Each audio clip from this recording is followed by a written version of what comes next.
Boa tarde a todos vocês. Obrigado ao pessoal do Telesaúde pelo convite e obrigada a vocês por estarem aí acompanhando então essa nossa conversa sobre alimentação saudável para o sobrevivente de câncer. São muitos os fatores de risco relacionados ao câncer, mas tabagismo, excesso de peso, dieta desequilibrada e sedentarismo respondem por 2/3 de todos os tipos de câncer nos Estados Unidos. O impacto da dieta ou do estado nutricional na sobrevida após o diagnóstico de câncer é um assunto de pesquisas recentes e os pesquisadores, cientistas e todas as instituições que trabalham nessa área reconhecem a dificuldade de se fazer no momento recomendações específicas para os sobreviventes de câncer. Por quê? Porque há uma variedade muito grande nos tipos de tumores, nos locais em que eles aparecem, aos diversos tratamentos a que as pessoas são submetidas, os portadores de câncer são submetidos, tratamentos isolados ou combinados, por exemplo, uns fazem só cirurgia, outros cirurgia, quimioterapia, outros cirurgia, quimioterapia, radioterapia. E além disso, alguns fazem tratamentos alternativos junto com o tratamento convencional, outros não. Enfim, há uma necessidade de maiores evidências científicas para que se faça recomendações específicas para sobreviventes de câncer. Mas o que se sabe é que a dieta, o peso corporal e a atividade física são responsáveis por pelo menos 35% de todos os tipos de câncer e que são fatores de risco que a gente pode modificar, né? Um outro aspecto importante é que após o diagnóstico de câncer, muitos sobreviventes, como a gente chama, né, demonstram uma motivação para mudar de vida, para terem um estilo de vida mais saudável, né? E essa então é a hora do profissional de saúde estimular para que isso aconteça, para que essas pessoas tenham um estilo de vida e hábitos alimentares mais saudáveis. Se alimentação, controle de peso, atividade física, né, são indispensáveis para reduzir o risco de câncer, é já consenso mundial que os sobreviventes sigam as recomendações para a prevenção de câncer e detecção precoce que são destinados à população em geral. Então, incluindo evitar ou parar de fumar, fazer atividade física, uma alimentação equilibrada, manter um peso saudável, né?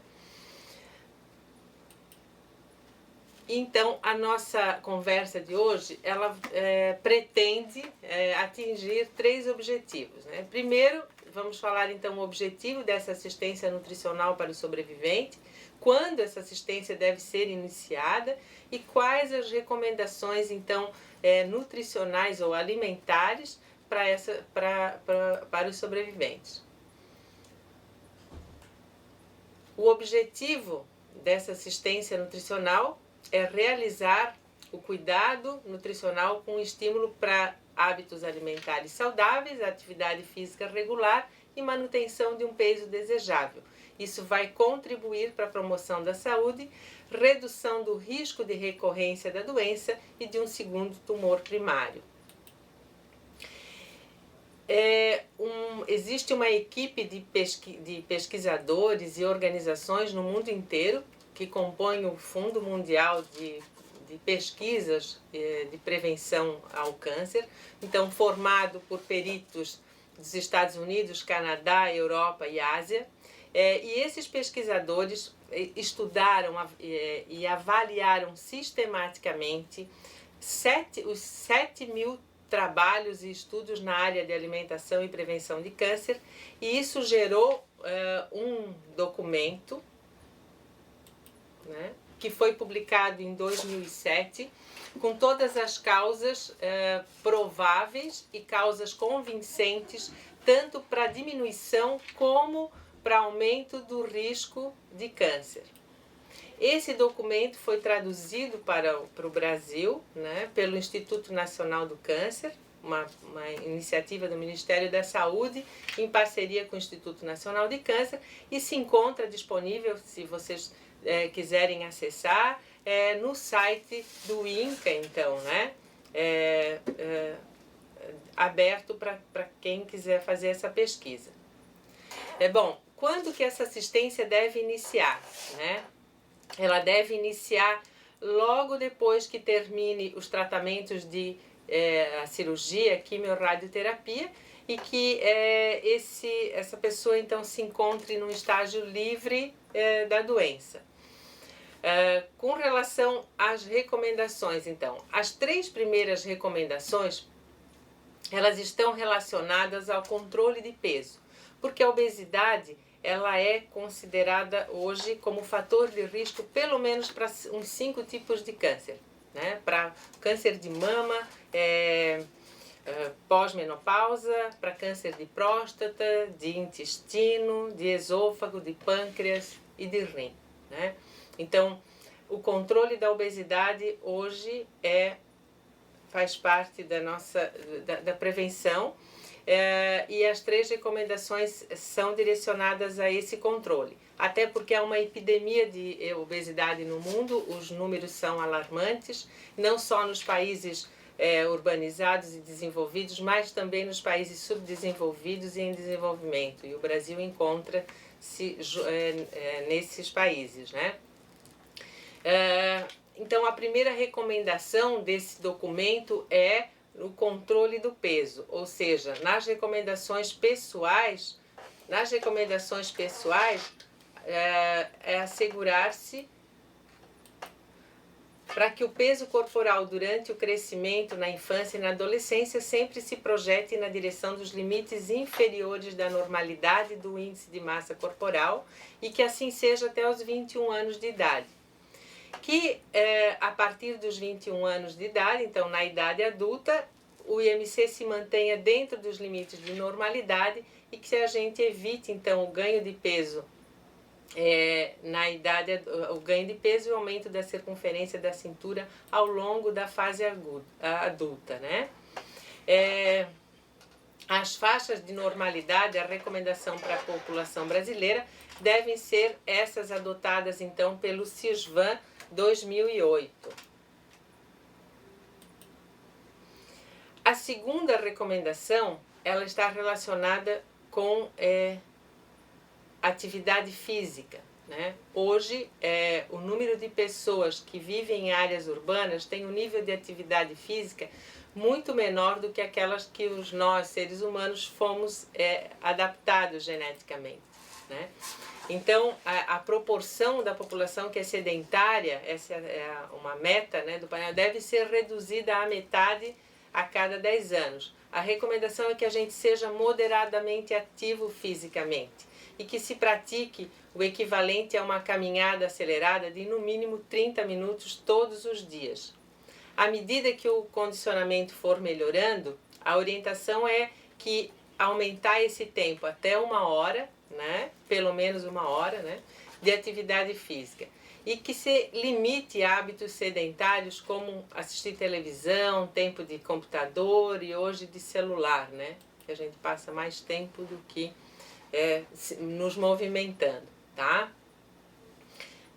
Essa atividade física, ela deve ser recomendada conforme a condição clínica, né, de cada um e deve ser indicada por um profissional da área, tá? Mas a gente também, para quem não tem tempo de fazer uma atividade física programada, a gente também pode ser ativo fisicamente nas nossas atividades do dia a dia, né? Subindo mais escadas e deixando o carro em casa indo trabalhar a pé, para quem pega ônibus saltando em pontos mais distantes. No nosso dia a dia nós podemos encontrar medidas de sermos mais ativos. A recomendação número 3, ela está então relacionada aos alimentos e bebidas que têm uma alta densidade energética, né? esses alimentos e bebidas promovem ganho de peso quando são consumidos com muita frequência e em tamanhos, em porções grandes, né? A recomendação, então, desse documento é que seja reduzida a densidade energética média da alimentação para 125 calorias a cada 100 gramas, ou seja, uma caloria, 1,25, né, de calorias por grama, tá? Para que vocês terem uma ideia prática, uma maçã, ela tem em torno de 0,8 calorias por grama. Um biscoito recheado tem 4,8 calorias por grama, né? Então, numa porção pequena, eu tenho uma concentração muito grande de calorias, né?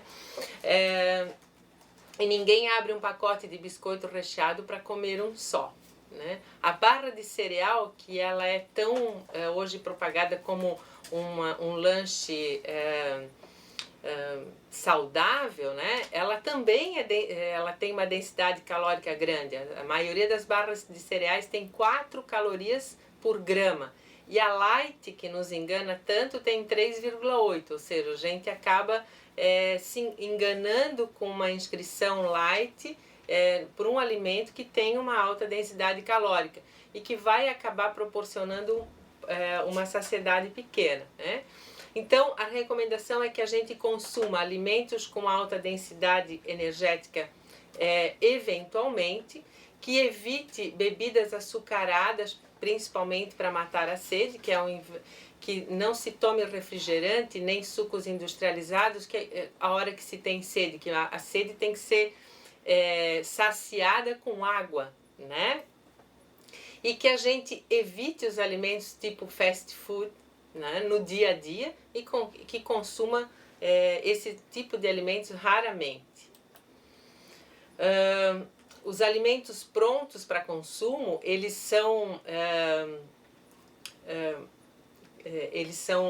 atrativos, não só porque pela praticidade, eles dispensam pouco preparo, eles já vêm temperados, né? Eles são preparados num tempo muito rápido, são fáceis de ser estocados, têm um sabor que agrada a maioria das pessoas, mas a maioria deles tem ingredientes, excesso de sal, excesso de gordura, que acaba sendo prejudicial à saúde, são então nutricionalmente desequilibrados e favorecem um consumo excessivo de calorias. Só que esses alimentos e bebidas normalmente vêm acompanhados de campanhas de marketing muito bem elaboradas que estimulam o consumo através de uma propaganda falsa, né? Então, ao invés de vir com o nome dos melhores amigos para estimular o consumo, na verdade a inscrição devia ver com que realmente essas bebidas promovem, né? Não só a obesidade, mas outras doenças crônicas, né? Contribuem para o descontrole da hipertensão, de osteoporose e do diabetes. A recomendação número 4, ela está relacionada então a um estímulo a uma maior variedade no consumo de vegetais, leguminosas e grãos. O benefício desses alimentos está nas substâncias bioativas que eles contêm e no teor de fibra também que eles contêm, né? A recomendação do documento é para que a gente consuma pelo menos 5 porções, ou seja, no mínimo 400 gramas de hortaliças sem amido e de frutas variadas todos os dias, né? Que também a gente consuma grãos pouco processados, na versão integral, pouco refinados, né? E leguminosas, que é o nosso feijão, em todos os dias. Que a gente limite o consumo dos alimentos refinados, que contenham amido, né? E que as pessoas, então, que consomem raízes e tubérculos, que são as batatas, aipim, né? Que são ricos em amido, que como itens básicos da dieta, também devem garantir uma boa salada na mesa, ou seja, garantir uma ingestão suficiente, então, de hortaliças sem amido, de frutas e de grãos. Tá? Então, esse seria o resumo dessa recomendação, né? Para que a gente consuma 5 porções por dia. Eu sempre falo assim, ó, no mínimo 3 frutas diariamente, o que não é difícil, né? E uns 3 tipos de hortaliças sem amido. As com amido, como eu já falei, são a batata e o aipim, né? E de frutas variadas todos os dias. Que ao consumir cereais a gente dê preferência aos poucos processados, né? Então um pão integral, um arroz integral, e que a gente tenha então alguma leguminosa, que no nosso hábito é o feijão, todos os dias em pelo menos uma das refeições, tá? A recomendação número 5 está relacionada então ao consumo de carnes vermelhas e carnes processadas. A carne vermelha, que é vista como vilão, principalmente para pacientes que estão em tratamento de câncer, isso tem que ser desmistificado, né? O que faz com que a carne vermelha tenha características carcinogênicas é a temperatura com que ela é preparada, né? Então, que há uma transformação de alguns nutrientes, principalmente da proteína, durante o cozimento em altas temperaturas, né? Ou no processo de defumação. Essa transformação vocês podem ver na crosta, quando fica aquele pretinho assim em cima do churrasco, ou em cima de um frango, quando ele é feito, né, na churrasqueira, ou quando ele torra demais, é que esse produto, essa substância formada ali é que é cancerígena, tá? Por outro lado, se a gente consome junto, né, com essas carnes, uma salada, a gente acaba neutralizando, que tem outros componentes bioativos que são importantes na prevenção, a gente acaba que neutralizando essas substâncias. Então, a regra é o equilíbrio, consumir carne vermelha não em exagero, cuidar com as altas temperaturas, evitar esse queimadinho em cima, né? E consumir sempre com uma salada junto. No caso das carnes processadas, aí sim, a recomendação é se evitar mesmo em função dos conservantes adicionados que são altamente carcinogênicos. Então, a carne vermelha, ela é um alimento que também é fonte de ferro e de vitamina B12, que ela é uma fonte importante de vitamina B12. Então, a recomendação é que a gente limite o consumo a 500 gramas por semana e evite, então, a carne processada. O que é a carne processada? É o presunto, a linguiça, a salsicha, a mortadela, os salames que levam esses aditivos, tá, pessoal? Então, não é que é proibido, mas realmente tem que reduzir o consumo. Talvez aqui para a gente do litoral seja mais fácil variar com peixe, pessoal mais próximo ao Rio Grande do Sul que tem o hábito do churrasco, né, e de consumos de grandes quantidades de carne, é que tem que moderar esse consumo, tá? Quando utilizada então a carne vermelha durante o pré-preparo, a gente precisa também tomar o cuidado de retirar toda a gordura aparente e dar preferência, a recomendação é também dar preferência a preparações que contenham pouca gordura. Então não adianta eu tirar toda a gordura aparente e depois fritar, né, em imersão. O Guia Alimentar para a População Brasileira, ele traz a mesma recomendação, que a gente priorize os cortes magros de carne vermelha, né, e que dê preferência a preparações grelhadas, assadas ou ensopadas que utilizem pouco óleo. A recomendação número 6 está relacionada à bebida alcoólica, né?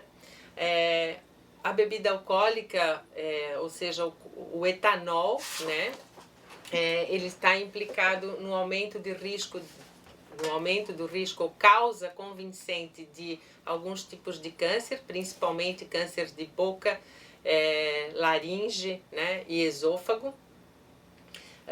Por que então que ele vem na recomendação? Porque o vinho, né, é uma bebida alcoólica que tem um efeito cardioprotetor, e como as pessoas não vão ter, os sobreviventes podem não ter só câncer, mas outras doenças crônicas, e todos nós também, então a recomendação é uma moderação no consumo. Se consumir bebida alcoólica, o consumo deve ser limitado a não mais do que 2 drinks por dia para homens e a 1 drink por dia para mulheres. Então as mulheres são mais suscetíveis aos efeitos maléficos do álcool,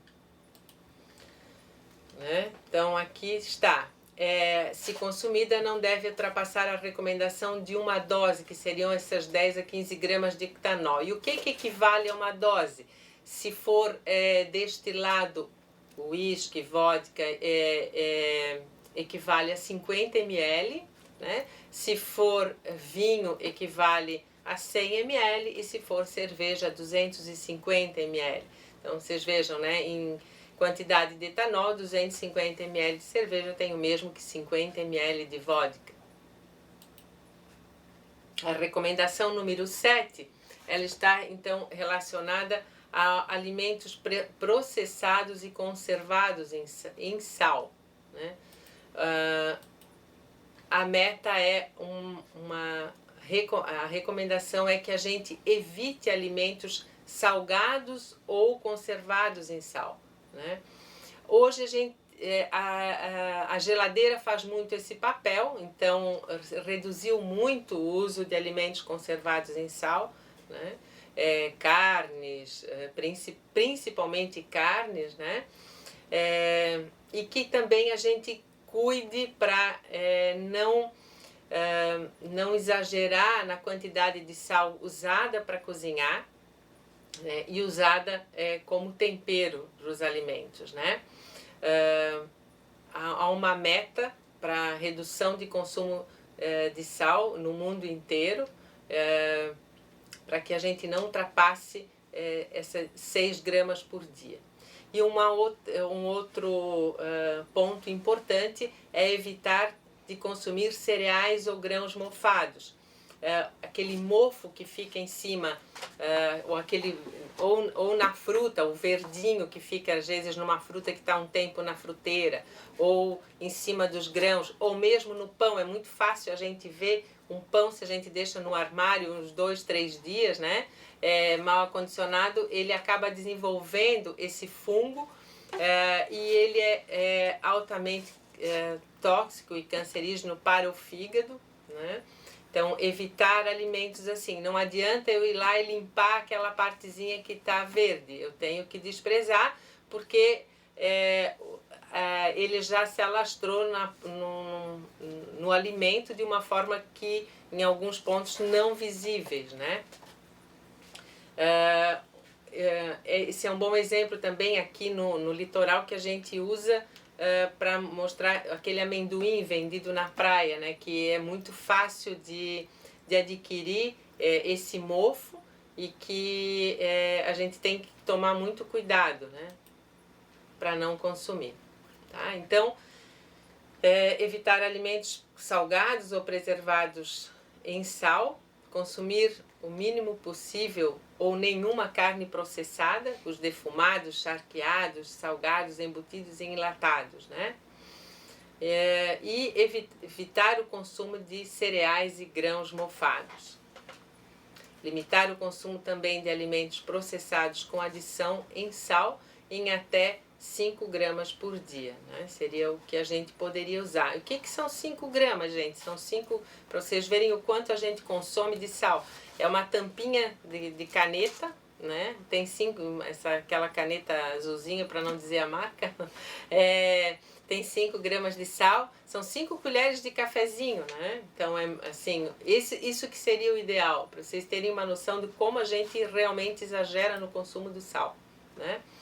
O Guia Alimentar para a População Brasileira, ele reconhece que óleos, gorduras, sal e açúcar são importantes para dar o sabor para o alimento, né? O alimento também não é só nutriente, ele tem que nos trazer um prazer de comer, um sabor, mas então eles devem ser usados com moderação. E a oitava recomendação é uma recomendação polêmica, né, que é sobre os suplementos nutricionais para a proteção do câncer. Eles não são indicados, existem inúmeros estudos relatando que eles podem alguns podem promover o câncer. Eu não sei se vocês lembram, há um tempo atrás, você falou que a vitamina A, né, poderia proteger contra câncer de pulmão, que os pacientes que tinham um alto consumo de beta-caroteno, uma alimentação rica em beta-caroteno, vitamina A, tinham menos câncer de pulmão, mesmo entre os fumantes. Muito bem, foi feito um estudo, então, dando essa suplementação em comprimido, e esse estudo teve que ser interrompido na metade, porque o número de pacientes que desenvolveram o câncer foi maior entre os fumantes, né? Então, megadose ou a suplementação de um nutriente, às vezes, que pode proteger contra um tipo, ele pode promover um outro tipo de câncer. Então, com exceção de vitamina D, que ainda se estuda muito sobre se deve recomendar ou não na prevenção de câncer de mama e câncer de cólon, nenhum alimento, nenhum nutriente deve ser, a não ser que a pessoa tenha uma deficiência específica, deve ser estimulado a consumir só para prevenção, tá? Os suplementos nutricionais, então, segundo a recomendação do documento, não são recomendados para a prevenção de câncer. Eles devem ser consumidos, então, dentro das recomendações para cada nutriente, de acordo com sexo e idade, através de fontes alimentares. E uma alimentação saudável, equilibrada, ela proporciona os nutrientes que a gente precisa nas quantidades adequadas, né? O Guia Alimentar da População Brasileira, ele traz a recomendação de que a gente faça da nossa alimentação, faça dos alimentos a base para que a gente obtenha os nutrientes, né? A alimentação variada, predominantemente de origem vegetal, forma uma excelente base para uma alimentação equilibrada, né? Então, a regra é a variedade, né, entre todos os grupos.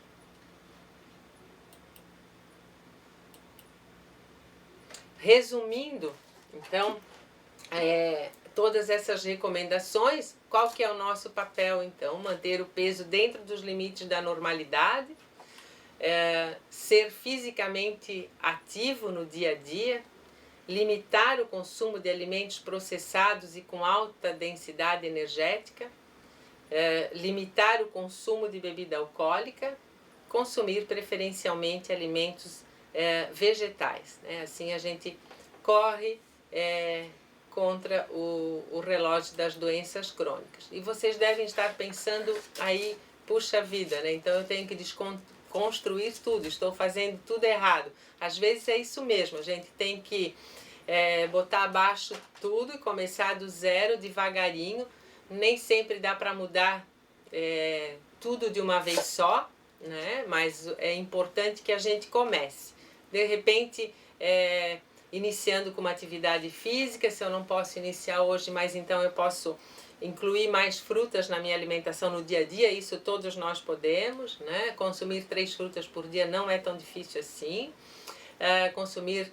Colocar meta para o consumo de hortaliças, né? Pelo menos uma salada variada por dia, com 2 a 3 tipos de hortaliças. Reduzir o consumo de carne vermelha, de bebida alcoólica. Cada um sabe onde pode mexer para ter hábitos alimentares um pouco mais saudáveis, né? Só que a opção mais saudável, né, tanto para mim como para qualquer pessoa que já teve uma doença crônica, que às vezes tem uma, como eu falei, uma maior motivação para mudar, né?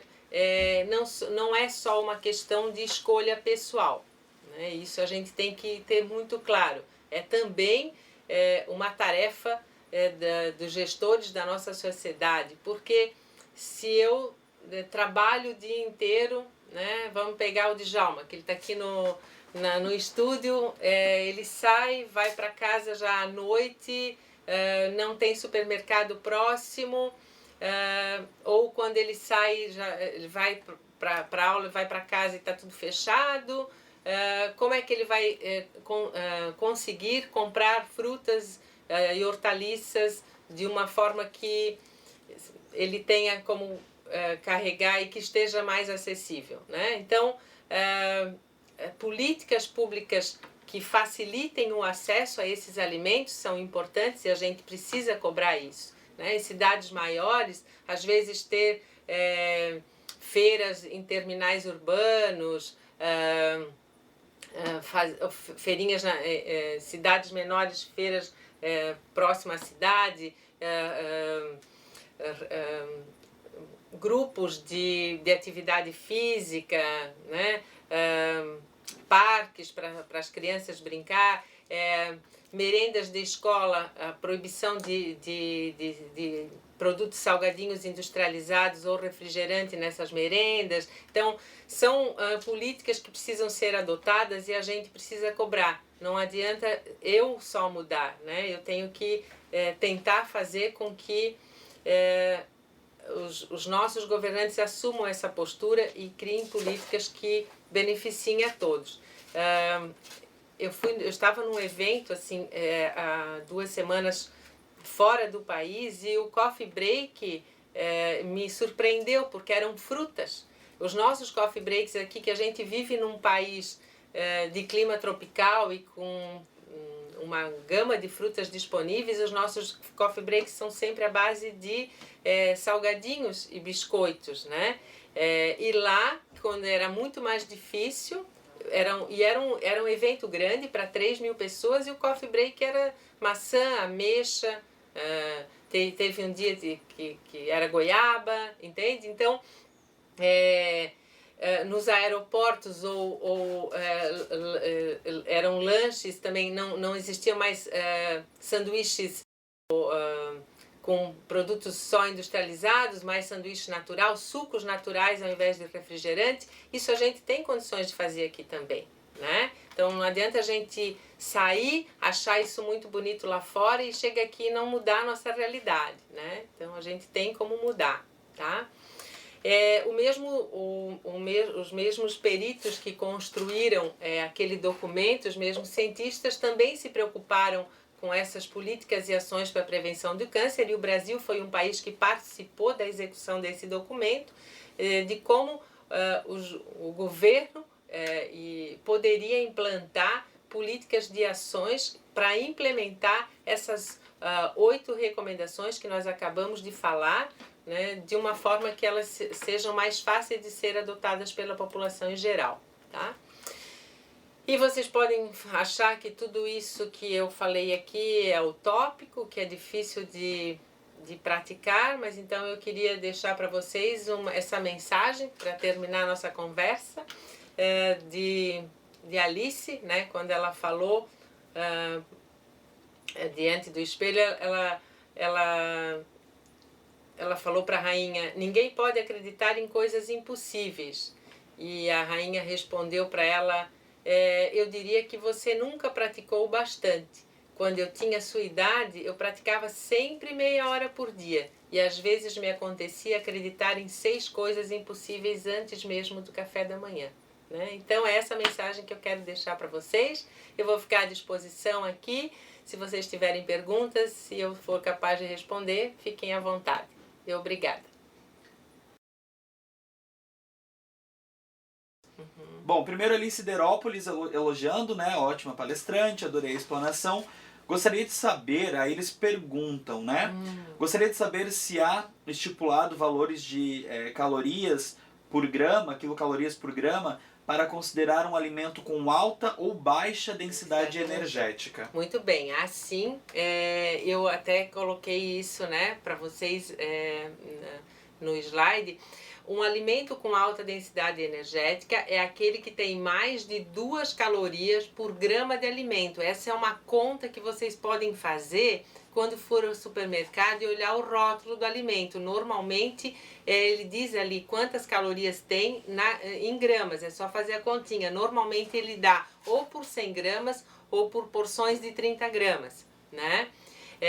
Se ele tiver mais do que 2 calorias por grama, é um alimento com uma densidade energética alta. Mas,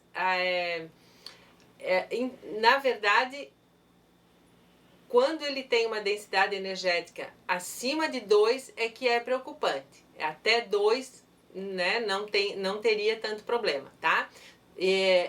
Baixa densidade energética abaixo de 2 quilocalorias por grama, que é o caso das frutas, que não chegam a ter nenhuma caloria por grama, tá? Eu não sei se esclareceu aí, né? Pessoal de Siderópolis, se quiserem, né, disseram que obrigado, né, agradeceram já o esclarecimento. Bom, Rio Fortuna também parabeniza pelos esclarecimentos e gostaria de saber em relação à suplementação, né, que como foi destacado não deve ser realizada. Mas a pessoa quer saber a sua opinião, Maria, em relação ao balanço adequado de ômega 3 e 6, bem como uma ingestão adequada de zinco, sendo que o mesmo atua diretamente nas SOD e na supressão do NF-kappa beta.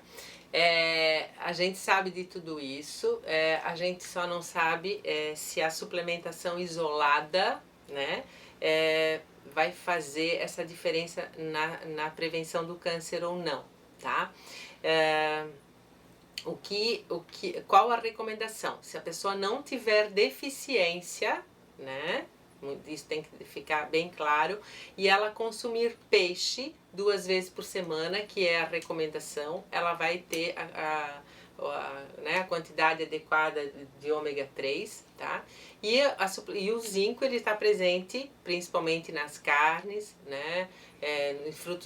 No peixe também, mas nas carnes, nas fontes de proteína animal, e ele pode ser ingerido se a pessoa não tiver deficiência pela alimentação sem necessidade de suplementação, tá? Quanto a proporção ômega 3, ômega 6, dentro dos princípios de uma alimentação adequada, né? O consumo de peixe 2 vezes por semana, controlar a gordura saturada para reduzir os índices inflamatórios e na proporção, daí entra até as recomendações da Sociedade de Cardiologia, do quanto de carne que a gente pode, de gordura saturada que a gente pode consumir por dia, né, que seriam no máximo até 10% do valor energético, tá? Pelo estilo da pergunta, é uma nutricionista, né? Não existe recomendação para que a gente faça suplementação isolada se a pessoa não tem deficiência, tá? Para prevenção, não. O pessoal de Salto Veloso pergunta: sucos industrializados com néctar de fruta natural são saudáveis? E também tem a dúvida com relação aos chás gelados, né? Se são mais ou menos saudáveis. São indicados. Tá. Então, sucos de frutas com néctar de fruta não é suco natural, né? Ele tem um percentual pequeno. A maioria desses sucos de frutas tem uma concentração alta de açúcar, tá? Então, a gente tem que incentivar o consumo do suco natural da fruta, tá? Até 30 anos atrás, o que tinha na mesa era o suco da fruta da estação, né? O da limonada, da laranja, e a gente parou de fazer isso por uma questão de tempo. Então, a gente tem que voltar ao suco natural, tá? Então, a pergunta é se é saudável ele ele, no meu entender, o suco do néctar, ele tem ele é quase um refrigerante, só que sem gás, com menos aditivo, mas em termos de nutricionais eu não vejo, né, a gente não tem não tem o benefício, tá? O chá, né, gelado, eu não entendi a pergunta se ele é saudável ou não. O chá, ele é saudável, ele tem principalmente os chás de ervas caseiras, né? Não só eles têm substâncias que são protetoras das galacteofilinas olha, fugiu, né? As outras substâncias também. Nossa, me deu um branco agora, hein, Djalma? Mas tem muitas propriedades nas ervas, né? Substâncias bioativas, então eles são recomendados que sejam utilizados, né? Com relação ao chá industrializado, eu já não tenho, assim, não me sinto segura para recomendar, porque eu não sei do quanto da substância tem ali. A maioria deles é a base de chá preto, né? Então, se for chá de ervas, eu acho que ele é bem saudável também, e ainda não tem o valor calórico que eu vou estar contribuindo para que... Não estarei contribuindo para o aumento da obesidade, né? De Bom Jesus aqui, você falou muito em carne, né? Pergunta do pessoal de Bom Jesus do Oeste. Você comentou bastante sobre carne, e então a pessoa relata que tem um filho de 1 ano e 8 meses e que adora carne, né? Quais são os prós e os contras, né, dessa alimentação? E ele come sempre primeiro carne? Eu não sei se a pergunta está relacionada se isso está certo, se como lidar com isso. Se é melhor primeiro inserir uma verdura antes deles, ao invés da alimentação, primeiro ele comer a carne e depois o restante da comida, no caso que tiver no prato, né? Vamos só ver se eles complementam. Acredito que seja isso, porque é uma dúvida da minha, inclusive, irmã. É Bom Jesus do Oeste. Então, a carne é uma fonte, como eu falei, né, uma fonte proteica de ferro e principalmente de vitamina B12 de alta qualidade, né? Se é uma criança de 1 ano, ele não vai estar consumindo provavelmente uma grande quantidade, com grande frequência, né? Não tem problema nenhum ele consumir. Agora procure variar e estimular que ele consuma outros tipos também. Introduza o peixe na frequência que eu falei, umas 2 vezes na semana, né? Habitue ele a comer o peixe, varie com carnes brancas, que daí não tem problema nenhum, né? Porque a formação do hábito alimentar ele deve ser já na infância. Então, se eu habituo a criança a ter uma alimentação variada, isso provavelmente se repercute mais tarde, né? Certo. Bom, próxima pergunta aqui. O pessoal elogiando, agradecendo, né? Dr. Pedrinho ali colocou: chá de gengibre dizem que é bom para a imunidade. E também tem bastante gente que fala que colocar gengibre na água também acelera o metabolismo, é bom para emagrecer. Bom, aproveita e emendo aí. Pode se tomar todo dia? Então, isso eu não tenho capacidade técnica para responder para vocês, sabe? Se tem alguma contraindicação de ingerir todos os dias ou não, né?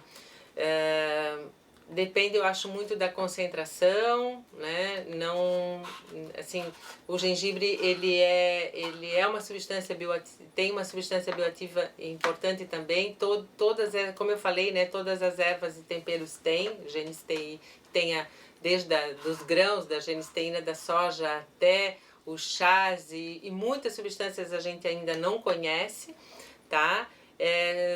Mas o quanto seria a dose limitante para essas substâncias ou para o consumo, eu não saberia responder a vocês.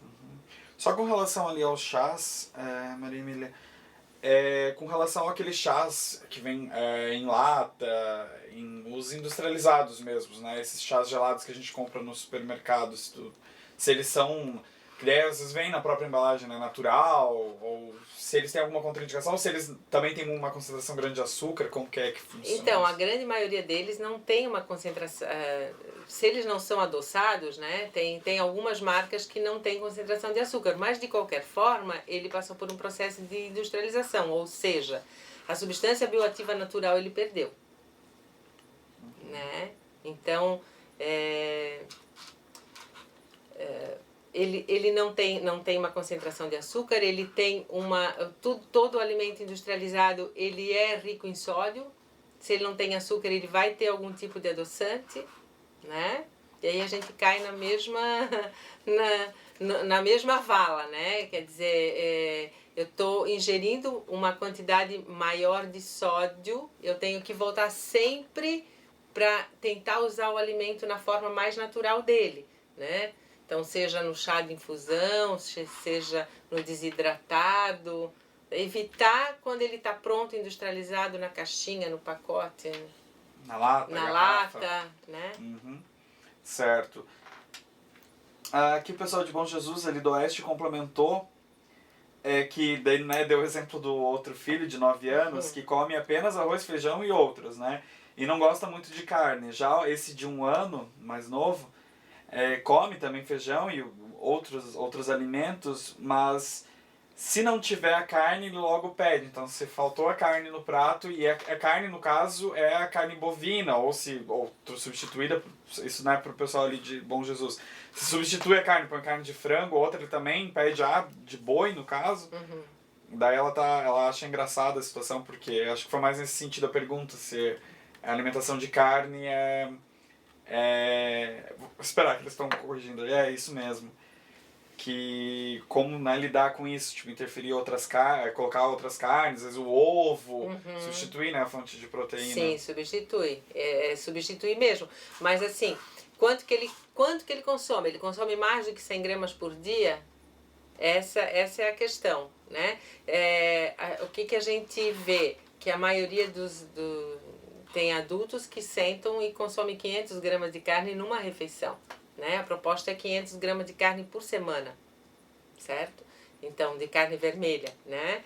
Então, tentar variar. Eu sei que assim, o hábito do pessoal da Serrano é consumir mesmo mais carne vermelha, né? E a gente tem que tentar variar mais, tá? A fonte, né? Uma churrascaria já na semana já acabou com os 500 gramas. Depende, se for um espeto corrido, sim, né? Já. Nesse evento que eu fui fora, eu viajei com uma gaúcha e a gente estava num local que a população não come carne, come peixe, né? Só, a maioria come peixe. E ela me fez percorrer a cidade até achar um restaurante que tivesse carne, bife. E a gente achou, e a porção deles era de 180 gramas e ela ficou indignada com o tamanho da porção. Porque 180 gramas, mas 180 gramas é o tanto de um dia inteiro, né? Sim. Ela assim, meu Deus, eu preciso de muito mais. Então, tá vendo? É o hábito, é o quanto a gente vai... É um esforço, por isso que para formar a criança é mais fácil, né? Para formar o hábito na criança.